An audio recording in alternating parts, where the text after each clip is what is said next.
situació en què l'economia del país va malament? La definiria la crisi com una desacceleració de l'economia. No es definiria com una època d'expansió i es caracteritza per tenir per molt d'atur,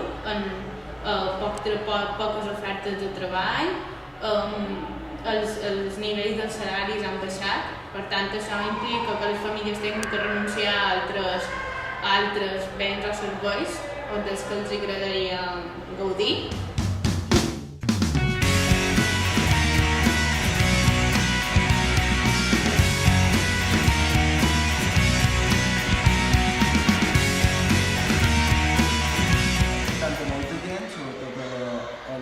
Pobra, però també el més rica. Jo penso, amb el meu amic Javi, que la crisi està afectant molt econòmicament a tot Espanya, més al sector de la construcció, que cada vegada hi ha més desempleats.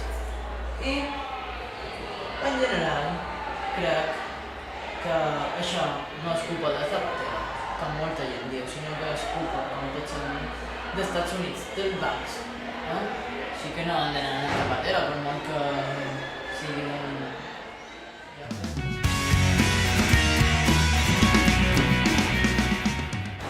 Bé, la crisi als alumnes ens afecta de manera també indirecta, però ens afecta, ja que, per exemple, les nostres famílies han tingut que prescindir de diversos qualitats o diversos hobbies. Per exemple, a casa meva ja no anem en l'estiu, no anem de viatge i abans era una cosa rutinària. I la vida ha pujat el preu, i ara podem pujar menys energia.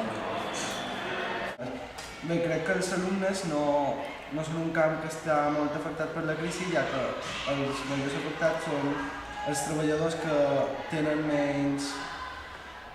menys estudis i per això afecta que molta gent està sent despedida i els alumnes bé, simplement haurien d'estudiar més.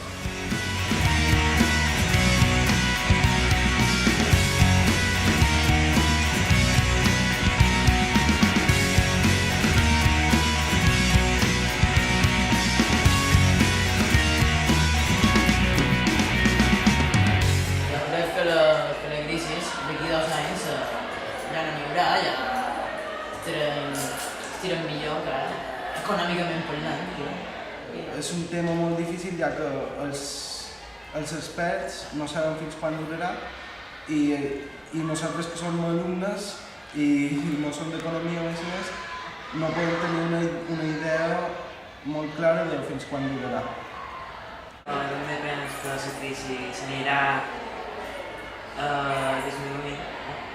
Li posaria 2 anys més, ja que la crisi ens ha agafat de sobte i per tant això no es pot curar en tan poc temps.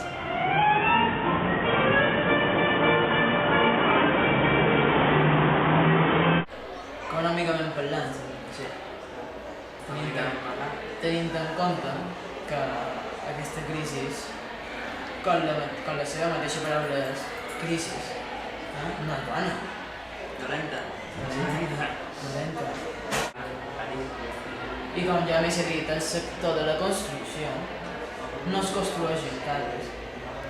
Ara els bancs no volen donar crèdits, préstamos, i tot això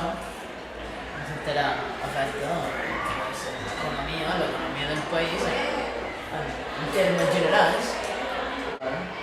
Sí, jo penso que